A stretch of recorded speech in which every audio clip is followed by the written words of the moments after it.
People will most likely never buy your products and services on YouTube unless you correct these common mistakes that we see creators make over and over again. Want more sales?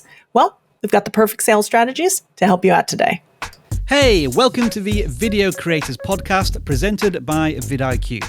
You know how you put a lot of time and energy into your YouTube channel for not nearly enough growth? Yep, we get it. We are here today to help you change that. Hello creators, how are you guys? It's so great to see you here again for another Video Creators Podcast episode brought to you by vidIQ like we do every Monday. We're just hanging out, just sharing more advanced tips, growth tactics, next level strategy, growing your business, helping you reach more people and change their lives. I'm hanging out today with Sam and Blake, two of our YouTube strategists here on the team. Hey guys, what's up? Not too much. I feel like it's been a while since we last talked, but I guess it's been the same amount of time it always is.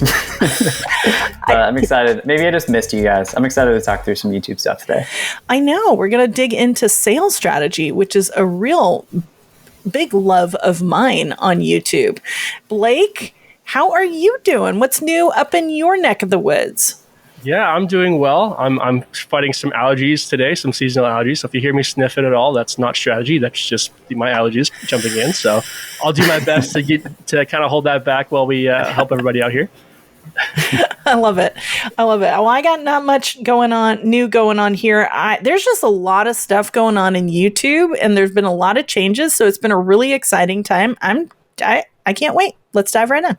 So this week I had a chance to hop in and chat with Johnny Brunette, who's been working with us here at Video Creators for the last little bit. And here's a bit of our conversation together. So I am, I guess what you would call a pandemic creator. I mean, other people call that, where it hit. I was doing stand-up comedy part-time in my free time, 6 nights a week, pretty much. I really loved doing it. Pandemic hit and my wife got pregnant. So not doing that anymore. So that was my outlet. That was my creative outlet. So I started doing YouTube, did a lot of stuff. I initially started with the comedy entertainment aspect of it. Was struggling, as most people do. Ended up, my real job that people pay me to do is in food. I work in food. So I saw a video of a griddle or a flat top, what you see in restaurants. And I was like, oh, I've always wanted one of those. Like, I know how to use them. I worked in diners and stuff. And so I was kind of just bought it. And then I was like, you know what? I'll just film on one of these and try a video out. And it did a little bit better. I mean, a lot better, more than like the 5 views my little short skits were getting. Yeah. And it just took off from there. I really found I had knowledge to help people. So it's been about 3 years now. Wow, great. So what were some of the efforts you wanted from YouTube? Like, what were you trying to hope to gain from this?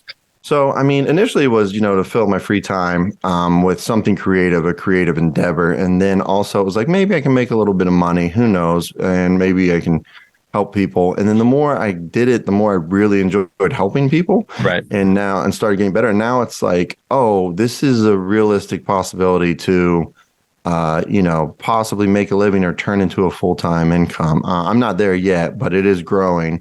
And I really, really do. I genuinely enjoy helping people when I get comments like, hey, I just made this for my family and they really, really love this fried rice. And it's just like, that really makes my day. What kind of struggles did you kind of bump into along the way with your channel? So, I mean, initially, kind of once I switched over to do it on the griddle, it was just a lot of defining what my content was. And I had one video do well. And then the next, and then I'd have 10 or 20 videos not do well. And it was kind of like, I just couldn't narrow down and crack the code. And they're not all going to be great. They're not all home runs. I understand that. But it was like, well, I've done one and I can't figure it out. And I'm a big person on the whole, quote, the definition of insanity is doing the same thing over and over, expecting different results. And after 30 videos that get the same amount of views, it's like, all right, I can't keep doing this. Yeah. It's not bad. I'm sure it's better than some, worse than others, but I can't keep doing this. And that's when, I was about 1.5 years in, and that's when I decided to kind of work with you guys and ask for help and just see what, learn something. Like somebody said another quote, sorry, I'm just throwing out quotes, but somebody's like, if you want to go somewhere, call somebody who's already there and ask for directions. I heard that. And it's yeah, I thought it was really good too. And it's like, all right, because I'm a big, I can do it myself guy, but then it's like, no, I need to ask somebody and there's people out here that can help me. now that being where you are now, starting this channel, kind of like going through and working with those video creators, are you getting closer to the things that you kind of you're hoping to get from either your efforts on YouTube or the strategy you're looking for? Yeah. I feel like, I'm getting a lot closer. Views are starting to tick up a little bit. It's also getting towards summertime, which it's about cooking outside. So that's going to happen. But it's like, I feel like I have a better understanding of how people find my channel and the people want to watch my channel, and really like hammering down my target audience member. And that was a big help. And it just feels like I'm getting closer to understanding why certain videos do well and why other ones don't. And again, they're not going to all be great, but like just having a purpose. I'm building a business. I'm trying to build a business around it. So in the 3 buckets, it's like, discoverable, community, and sales. And so I have 2 sales videos I've done since starting, and they've gotten like a lot. I've got like 500 people to my email list from one of those sales videos. Wow. That's awesome. Like only a 2,500 email list. It's new. I just started this year. That's great. So it's like, oh, okay. So that's like 1/5 of the list from that video. You know what I mean? So I know that it works. I can just keep building over time, and the community videos are building. And I feel like I have a better handle. Part of working with video creators is like, there's the mindset of like, let's work on like your mindset and your understanding of videos and stuff like that, and the overall kind of theory. And then there's the practical data-driven stuff, so I like both aspects of just being like, sure, sometimes people are like, just tell me what to do. I just want to know what to click. And it's like, okay, there is like, you can read the data and do this, but then also there's no magic solution that, like telling stories and figuring out who your target audience is really the answer. So I like that it covers both aspects of that. Yeah, there's all these pieces in the puzzle put together, right? And then to make it all work. So for sure. Thank you so much for chatting with us again. It was really great to kind of, again, go through your story and hear a bit more about your griddle channel, which is awesome as well, too. There's a lot of really great recipes on there. So all the best and take care. Yeah, thank you so much for having me. I really appreciate it, Blake. If you're looking for a bit of support in your journey as a content creator, we'd love to work with you in a 1-hour consultation, whether it's through myself, Sam, or Laura. And you can go ahead and do that through videocreators.com/consulting, and we'd love to talk to you there. We work with a lot of creators who incorporates what we call sales strategy into their YouTube strategy in order to sell a thing or get somebody to join an email list, or maybe they're working with a brand deal. It doesn't always have to involve money specifically, but sometimes this doesn't really feel so easy on YouTube. It can feel very, very tricky. It really doesn't have to be, though. I find that most creators, they get really frustrated because they don't feel like they're converting. They don't feel like their effort is really seeing a result. But what we find is that there are pretty much 3 key things that they're getting wrong. And we kind of thought that we would unpack that today. So guys, I'm curious, in all the different creators that you've worked with, whether it be in consultations, up close, teaching, in courses that we've held, what's kind of like a really common thing that you see creators doing incorrectly when it comes to sales strategy? Yeah, for me, actually, recently I had a couple of consultations around the same idea. They're trying to funnel people into their business, but they're asking every single video to go to that sale, to that one-on-one coaching, that course, whatever it may be. There's no break between any videos. It's just every single video, this is the pitch every single time. I feel like for a lot of creators, especially if you're an entrepreneur, you're, a solopreneur, I get it. You have a YouTube channel. It's an opportunity to reach people that you're not marketing to on Google. These are new potential leads. And so I understand the desire to talk about your thing every single time. But what do you guys find that ends up doing actually throughout analytics, or also just in general, just when you're watching videos? Yeah, I feel like normally it kind of disrupts the value of every video. Like that's maybe that sounds bad. It's not to say that sales content isn't good.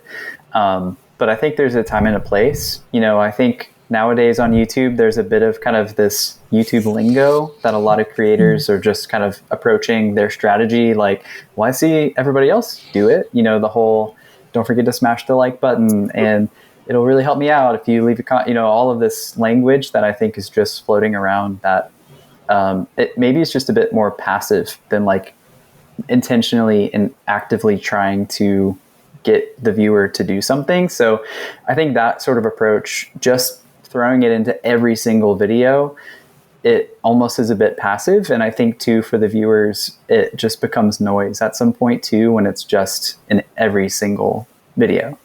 Yeah, I was thinking the same thing. To me, it feels like, for me as a viewer, it's overwhelming too. It's like you're constantly trying, like I'm here to hang out, and maybe again, like YouTube being a place of community, like I'm here to hang out, get to know you, but I feel like I'm being forced somewhere every single time. I'm just like, I have no idea who you are yet. Why would I go and do this? And it kind of takes away from the enjoyment of the viewing experience, because it doesn't feel like you're just wanting to hang out and provide value, but it feels like you're just trying to push me somewhere every single time, right? Yeah, it almost feels very salesy. I always think of the used car salesman analogy, right? Right. If you're trying to, because you think is good for me, well, that doesn't necessarily make me connect with what you're doing and believe you, really, right? Because I think a lot of sales comes with credibility, and does this thing really, is it something that is not just the shiny new object, but is it going to actually solve a problem for me, right? That's when I think of sales, that's what I think of. Yeah. What have you kind of found happens, like, because Sam, I'm going to pick on you because I'm picking on you. We're going to pick on you. We're going to pick on a lot. I want to pick on you because you're in analytics all day long, right? You're a total data nerd and you watch a lot of retention graphs. What do you tend to find happens when creators don't get sales strategy right in their videos?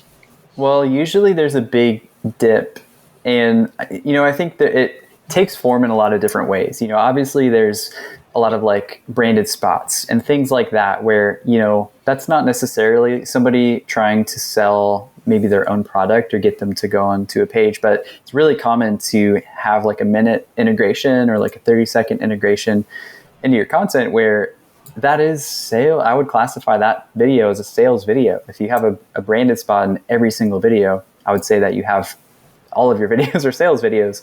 But normally in the retention graphs, what I see is, as you'd expect, a huge drop off once that integration or that sales pitch begins. And if it's a minute, there's a big kind of chasm where that minute takes place. And then of course it rises back up whenever they get back into the content. But every time the other side of that chasm is lower than what it was when it started. And so it's one of those things, it's like we're kind of going into a sales video knowing we're probably not going to have the best retention ever. And that's why sometimes it's good to like let a sales video just be a sales video, because we know it's probably not going to go quite as far, which is okay. But I think ideally, if we have some videos over here whose job it is to go far, we can kind of have more of a full-fleshed strategy and not experience that sort of dip in our retention in every single video. So I'm curious because that sparked a question in my mind a little bit. For the creators that are listening to this podcast that consistently do brand deals, because I have lots of clients who are, solopreneurs and they have thriving blogs and thriving businesses and they have branded spots for every single video. What do you recommend that they do for that? Yeah, I feel like there's so much nuance when it comes to that because, if you run a business, like you need to keep the lights on somehow. And so I am not saying that brand deals or branded spots are not good. I think if we are really focusing on growing the channel, you can have videos with a branded spot that goes really far. It's not so black and white to say like sales video can't go far. If you do a sales pitch, you're not ever going to grow your channel kind of a thing, because there's so much nuance to it. But more saying if we have the bandwidth to have some videos over here with a branded spot in them, and we can still have some content over here that doesn't have a sales pitch. Let's just have the videos over here designed to go far, like give them the highest opportunity as possible to go far, and the retention graph's going to fall in there too. So when it comes to our sales videos, like again, they can go far 100%. They just may not have the same opportunity as some of the videos over here if we're maybe sabotaging our retention graph a little bit. So what I heard in that, and Blake, you tell me if I'm wrong here, what I heard Sam say was that definitely still do the videos that have the branded deals and have those sales pitches to a product or whatever that thing is, but intentionally bring in true discoverable content. Yep, Did I get that right? Yeah, that was it. Blake said he agrees, and that's it. Yep. That was quick, short. End of the podcast. We're done. End the podcast. I'm curious, guys, what are some of, and we'll get back to like true sales strategy, like when you're intentionally taking somebody off the platform, but what are some of the best branded spot videos that you guys have seen and what made them so great?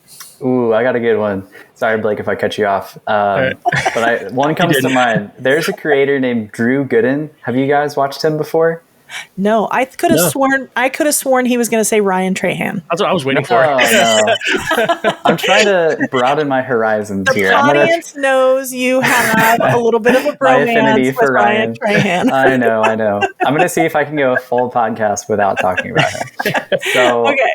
So Drew Gooden he's kind of a comedian on YouTube. He's actually a really good example of like a quality over quantity creator. If you want to see somebody who doesn't post often at all, but posts really high quality videos that consistently get a lot of views, he's a really good example to check out. But he kind of does like commentary on, I don't know, all kinds of random things, and he's just funny.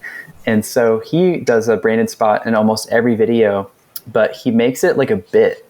So there's almost like a story. He dresses up as different characters in the branded spot, and they're funny. It's like a whole skit. And I actually consistently see in the comments people talking about like, I love the branded spots in every video because it's actually a part of the content. It's not just this totally separate commercial break. It's like something that the viewers, it's almost like primal branding. Like it's something that the viewers come back for and are excited to see because he makes it so funny. Totally. Blake, what about you? Yeah, I mean, I hate to, like, this is the first example that popped to my mind. I know we use him a lot, but Mr. Beast does a really great job with it as well, too, where he includes the branded spots, but he includes it in the story. So the story is still happening while he's talking through whatever brand he may be working at the time. And it fits really well. So you're still being entertained and still being drawn in by the tension of whatever challenge is going on in the background, but he's slipping in the elements that he needs to for that branded spot in between. And it takes away the feel of it just being like I think everyone's come to the conclusion now, like these days, like that's to be expected. You're going to see this on YouTube, especially his channel, but it makes it a lot more fun and receptive because at least I have something else to look at that I'm enjoying, but I'm still getting like the elements that he needs to include for that sale. So he does a really great job at it for sure. Yeah, I agree with you 100%. I love the way Jimmy does his brand deals, and I'm totally going to check out Drew Gooden because I'm not familiar with that creator. But for me, it's the character Squarespace Pete for Peter McKinnon was one of the most seamless brand integrations. Like it was 100%, and you guys have both said it. It was 100% part of the story. Mm-hmm. And he invented this character, and it's himself, but with glasses on. So he actually is having a conversation with himself during it, kind of talking through, and it like disrupts the story, but in such an authentic way that you don't realize it's actually a pitch until they start getting into it, and you don't even mind it because you want to watch. Right? They're hooking you into it. And just like what you said, Sam, too, a lot of the comments, and I've even been one of those commenters saying, bring back Squarespace Pete. Where's he been? And usually it starts off with the other character wandering through the background somehow within the video while he's delivering the video. I mean, it is just so genius. Yeah. So genius. And we'll have to link a couple of videos for the audience in the show notes and in the description on YouTube so that you can actually check out how real and authentic these kind of character portrayals are. Now, that's really kind of, I think, taking it to a whole nother level. What if you had somebody who was a little bit more entry level? Like this is the first time they're doing it. You guys have any thoughts on how to approach that?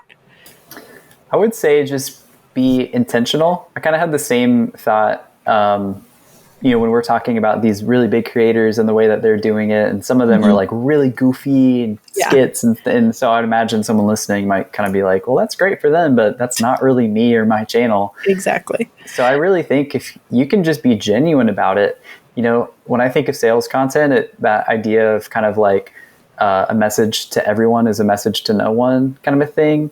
If it's just, we're just throwing it out there all the time, it's not really going to reach anybody. But when you sparse it out in like one video here and there, that's going to come through much more intentionally because it's going to sound like this is something you really believe in. And especially if you can give a reason or something there to make it more intriguing or valuable for somebody to want to click the link or buy the course or join the email list or whatever it's going to be, even that in itself, doing it a bit fewer, not quite as often, can be more powerful. So what I heard there was learn that it's okay to pull back a little bit also from sales. Definitely. Yeah. Now I'm guessing that there are probably a lot of people out there thinking, but if I do that, then my sales will suffer. Any thoughts? I disagree. I think it might actually help your sales a bit more. I mean, the whole idea is like people are going to buy from you when they start to get to know you and trust you. And if we're not taking the time to do that, it's a lot harder to get a sale from somebody. Providing that value beforehand and just really investing in, like, again, providing as much value as you can for free, entertaining them, allowing that connection to breed between human to human. When it gets to a point where you come up with a product that you want to sell to your audience or that you think will genuinely help them, it's a lot easier for them to be receptive of it. I think of creators that I support all the time just because I followed them for so long. I feel like they know them, like, yeah, heck yeah, I want to jump in and support you. And a lot of times you'll see things sell out really fast at that point too, because people, like, and then the creators don't usually expect it to, as either as well, but the connection is that strong at that point. So when they do sell something, it goes quickly. Again, it takes away that salesy feel, and then it feels more like support than just sales. Yeah, I would add to that too. I think if we're looking long-term, like for a long-term strategy for someone, and we imagine we're trying to make a sale in every single video, at some point, we're just pitching the same products to the same people over and over and over and over and over. And so if we're able to dial that back just a little bit and then focus some videos on reaching a new audience and growing your channel, you're going to unlock more people to potentially buy your product in the first place. So and that's a great point, because when we're really thinking about, strategy, okay, each video has a purpose. The purpose of a discoverable video is really to go a little bit broader, right?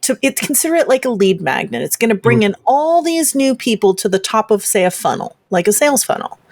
Okay, but then in the middle, we have community strategy, and we're going to dip into that next, because this is definitely a massive mistake we see a lot of creators, even some really big creators, make with not doing enough community content.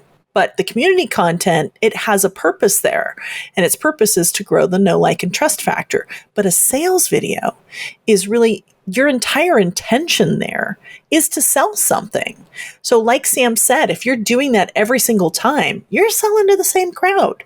They've already hurt you.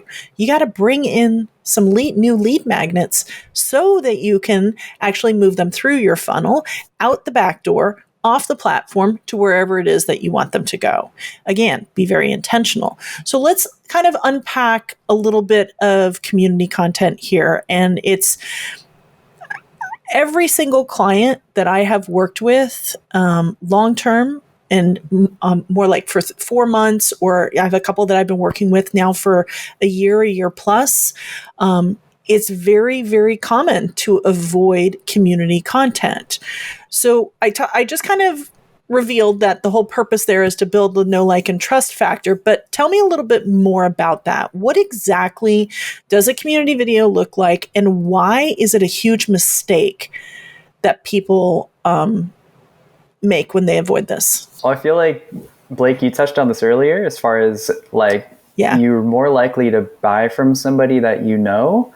And so if it's only some discoverable videos and then only sales videos, or if it's just only sales videos and somebody doesn't really have a chance to kind of get to know you, you're kind of shooting yourself in the foot a little bit. I think when you have at least opportunities for touch points for somebody to like experience you as a human being and relate to you and feel like, oh, I kind of feel like I know this guy. I kind of like this person.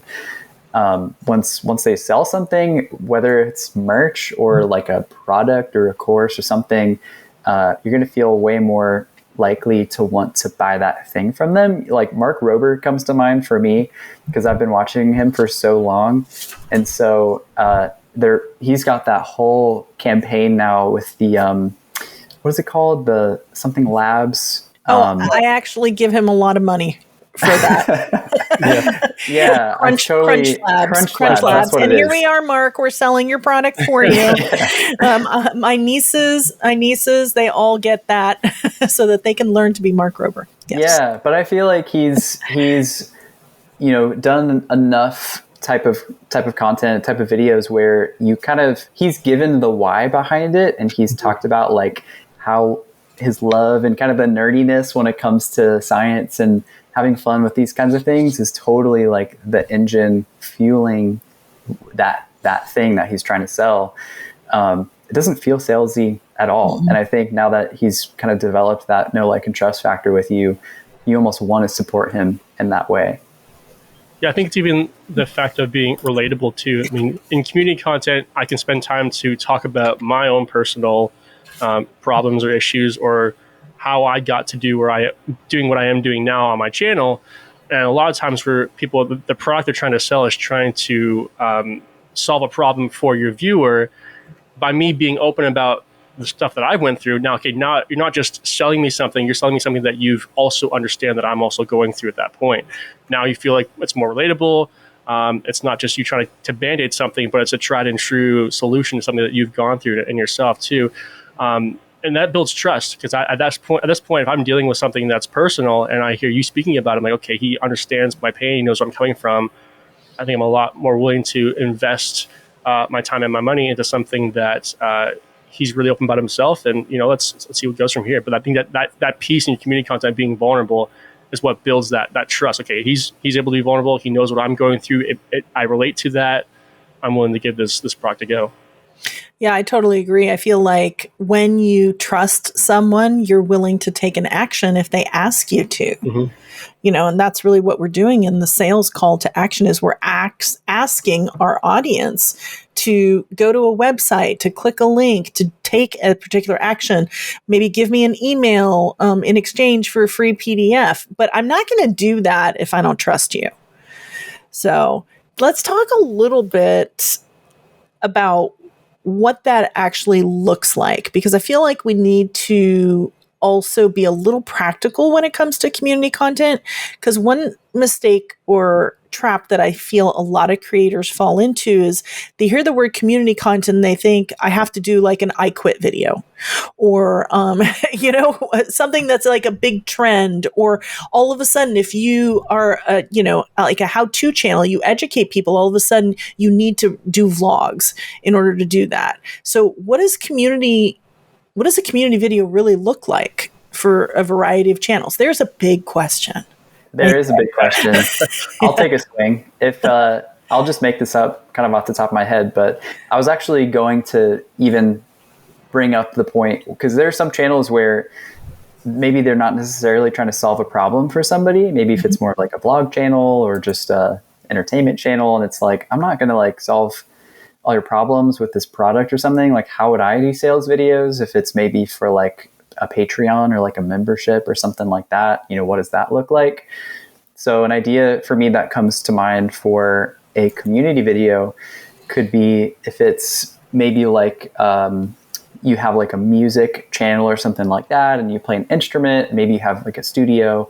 I think like a tour of your studio could be a great example of like, you're not sitting in your really cool, polished setup, but you're like maybe filming with your phone and you're bringing us with you, and you can show us like, yeah, here are all my guitars, and this is my favorite one, and here's all of these things and these things. And we kind of get a peek behind the curtain of like who you are as a human. We can almost kind of see a day in your life a little bit. And then if you were to turn that into a sales video, kind of like a community theme, they can know, like, and trust you, and then turn it into a sales video. You could potentially turn that into, maybe you have a Patreon where you regularly do, I don't know, live streams, making music with your followers or something like that. You could totally turn that into so that's my studio, and I actually do this kind of stuff all the time on my Patreon. You can sign up here, whatever, turn it into a call to action, and it's intentional, and it's revolving kind of around that community topic. Yeah, I was even thinking, you mentioned a bit of live streams specifically, was what I was thinking about too, because that's a little bit more of it's a longer period of time, but now I have direct access to you to ask questions and comment, really engage with you in like a live context. Now you can be more vulnerable. You can really answer people's questions one-on-one. It feels like you break that fourth wall again. They're getting to chat with you a bit more. It's a really great place to do that. And again, I think one thing I hear from people too, and just to encourage a lot of creators who are listening, is, don't worry about the amount of people that show up to the live stream. Show up for the 1, 2, 5, 10 people that show up, and be intentional about fostering that community ahead of time. Again, people can watch these videos later, and it could be, again, replay value is still there, but it's massive. Yeah, for sure. But to take the time to do those live streams and just hang out, get to know your audience, let them know that you're accessible, that you're a real human, that you're there to care for them, that you're here to answer questions with them, get to know them, and you'd be surprised what doing that will build community-wise for your channel. Yeah, there's so much value in live streaming, and that's a great way to introduce community content to a channel in a different format as well. Live streams are a wonderful way to specifically connect directly to your audience. And when you are, one of the strategies that we actually talk to a lot of clients about when you're live streaming is, don't forget the replay value. Don't just engage with everybody that's in the chat. Engage with the people that are watching. You'd be surprised at doing a call to action and just saying something as simple as, hey, yeah, and for those of you who are watching the replay, I'd love to know what you think in the comments, and just continue going just very organically throughout your video about specific points. And those people will engage throughout the entire time that they're watching as if they had been there live, which is kind of fun. And it's not uncommon to maybe have, a small amount of people on a live, or even if you're a larger channel, a couple hundred people on a live, but thousands on the replay. We have one client whose channel is just exploding right now. A lot of her lives are getting 100, 200,000 views. Crazy numbers from a live. But this is a way to really connect with your audience. And the thing that's really cool is it's also a great way to sell in addition, right? Mm-hmm. So let's talk a little bit about that. Why is live strategy, and I know that's not what this particular topic is about today, but why is live strategy such a great sales tactic? Yeah, I think there's a lot of power in live streaming when it comes to, like we've been talking about, I think just really making that connection, but almost taking it a step further, because you can be there live, and in person to interact with them if they have questions, things like that. Like the people who are showing up for that are probably going to be the most dedicated, probably the most likely to make a transaction. But I think just that next level, you being right there interacting with them, is a really powerful thing. Yeah, totally agree. Blake, any additional thoughts there at all? I think it's a great time. Like you're there for a longer period of time. I could chat with you a lot longer. It's a lot easier for me to again, spend time answering questions, but weave in and out of the value of the channel. even the value of potentially the product that we want to sell later on, because now I have a longer period of time to really go in depth and point out the problems that you guys might be facing or whatever it may be, and connect back to the solutions, but ultimately kind of lead towards the point that I have something that can possibly help you with wherever these pain points might be. So it's a great time to actually really dive deep into the value of what the product is now that we have all that period of time to do so. Yeah, and I feel like in a live, because it's live, the creators kind of really stripped down a little bit. You are so relatable, right? I mean, and this is all about building that relationship live in the moment with your audience or the people that you're talking to in the replay. It really, truly does showcase you as just one of them. And so that's real power in building the know, like, and trust factor. And that's why it's such a great tactic.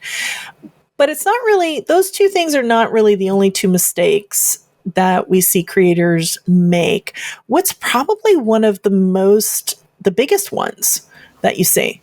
Yeah, I think this one is actually a little bit of a pet peeve for me. It's not really pitching the value of the product. It's just inserting, by the way, my the course that I just made is it's on sale. It's 50% off. Go check it out on the website, and then you kind of get back to your content. And it's like there's not really a reason for me to go buy it. Like, I'm not as concerned with the name of your course than what it can actually do for me. Like, if you were to even rephrase it in a way that's, I created this course last week on exactly what we're talking about here, on how to actually implement sales content into your YouTube strategy that's actually going to get you results. Like, that's probably going to sound a lot more compelling if I'm giving you a why or like some value there. So not having that, I don't know. It's just not very effective. It's just kind of noise at that point. I think to add on to that a little bit, one of my peeves is seeing it at the pitch at the very beginning of the video. I haven't got any value yet. So it's like you're telling me about a product that I don't know who you are yet. Maybe I don't, maybe I do, but still I've clicked in for an experience that's being broken by a quick sales pitch that to me has no relevance yet because I haven't gotten the value of the video yet, when it makes more sense to build that value later on and then pitch the products. Yeah, and I feel like one of the things that you can really do is you can share the impact of the thing that you're selling on somebody and how it's transformed their life. We do it in the podcast almost every single week, right? We talk about working with a creator specifically. And during that, at the end, we actually do a sales pitch. So we are pitching to either having a complimentary discovery call, or maybe come talk to us in a consultation, or or jump into a conversation with us. Maybe you want to take a course, whatever that thing is. But we don't do that until we've actually shared a story of how somebody has actually gotten the thing that they're wanting from it. Yeah. Well, I think too, just to tack onto that, I think a lot of times the sales language or the sales pitch in a lot of videos is a tacked on. And by the way, I'm selling this thing, blah, blah, blah. They kind of get it out as fast as they can. Okay, back to the video. Where if you actually spend some time like leaning into maybe what's the pain point that the viewer is experiencing, how is this a solution for them, and kind of giving it the time it deserves, probably will have a much bigger impact too. Yeah, I think even having the deeper why of why the product even exists too. I think sometimes we just make something for the intention of selling it, but what's the deeper why of why you created it? What is the story behind why you created it? Why did you create it to help people? Why is it important to me? Again, that question of why needs to apply so much to the product and to your audience for them to understand that this is for me because of these reasons. But I feel a lot of people just create it, they know it, but they don't communicate it well enough to their audience to make it clear that this is for them. Yeah, I totally agree. So is there an ultimate place to put a sales call to action? I'm curious what you guys will say. Nice. Like, how you spun that right back to us. I will give an answer, though. That's not a cop-out. I will give my thoughts. Right. But I am curious what you guys think. I feel like it's a bit of a trick question because a lot of times with call to actions, especially to like go, if they're intertwined with the end screen, it's the last 20 seconds of your video. So for that sort of a call to action towards the end, you kind of have to do it in the last 20 seconds, or it may not make quite as much sense. But I feel like for a sales video, it's okay to even make that call to action a couple of times, or like spend some time sitting there. And so, I wouldn't have it in the very beginning of the video, but maybe anywhere halfway and on, once you've kind of touched on the pain point, the solution, what's the why behind this thing, and then giving a call to action. And maybe if you give that call to action halfway through your video, it's in the description, you can go by it there. If there's a little bit more that you kind of want to unpack and talk about there, I think that's okay. And then maybe there's another like final call to action at the end of the video before it's over. It's kind of what I would think. So I'm curious what you guys think. Yeah, I don't disagree, I guess. I think when I think about it, the sales video, again, it's not meant to perform outstanding. It's meant to serve a purpose, right? So if we're doing it in a place that makes sense, whether it's one or two times for the video, especially in the latter half, then that would make sense to me. I would think it would fit better near the end and taking the time in between to kind of build up around the problem that this is going to solve, or the issues, again, the connecting points of what this product's about before you even announce what it is. Because at this point, I feel like you could take the last minute or so and really dive deep into, again, the pain points of the person, the relatability of what you've went through, how it can help them, and say, I actually have a solution for this. And if you want to check out my one-on-one coaching, check it out here. I'd love to work with you and really solve these issues as well, kind of thing. I totally agree. However, I should really say, but no, Sam, you're not 100% wrong. I was glad you clarified what you said. Because the minute you said, multiple times throughout it, I was thinking, I don't want somebody to hear that it's okay to just do that in the beginning. Right. I feel like it's a good to know the rules, and then we give you permission to break them, and see what works. I think it's okay to have it more than once if it fits the content. If it doesn't, and it feels like you're forcing it, and it feels then like the used car salesman, salesy, then I think you've missed the mark. Because what's the intention with the video? Blake is 100% right. Ideally, 1 to 2 minutes towards the end. Now, if your video is super, super long and it makes sense for it to be somewhere, then sure, okay. But definite value, and build up that deep why it even matters to the viewer in the first place. Because if you haven't established that, then nobody's going to take the action. And that's really kind of like the key to remember. This is about focusing on providing value to your audience through your content. It's about taking time to be vulnerable. It's about building relationships with them. Then your audience will grow to not just love you, but more importantly, trust you. And this is how we become less of a salesperson and more of a trusted friend, with a solution that's ultimately going to impact their life, whether that's a brand deal, whether that's a course, whether it's your email list. It doesn't matter what it is. But we need to actually take the time to build the trust and show the audience that we're here to help them with the value that our product has for them.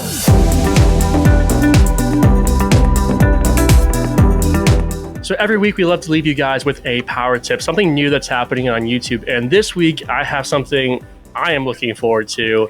YouTube is bringing back the sort by oldest feature for finally. Yes. I love going back and watching my favorite creators' oldest videos. I think it's the most fascinating and fun thing, and I don't want to scroll down for ages to try to find it. So this is super exciting for me. I don't know about you guys, but I'm really excited for this. Cool. So I'm curious, why did they remove it? So apparently they removed it due to like, once they brought in shorts and the lives, it was all mixed into the same feed. And until they figured out a way to separate that into different tabs for live streaming, for shorts, they just decided by having it sorted by oldest, by popular, it just, everything was kind of intermingled. Now it just feels a lot more streamlined, more clean. So like, hey, There are a lot of people asking for it back, which is part of the reason, but also because of that as well too. It just feels a lot easier to sort things as well. So yeah. Cool. Also, we'd love to hear from any of you creators out there who have some questions around YouTube strategy, whatever it may be. We'd love to have you ask some questions and answer those here on the podcast. So if you'd love to do that, I'd invite you to go to speakpipe.com/video creators to do so. Thanks for listening to another Video Creators podcast. See you next week.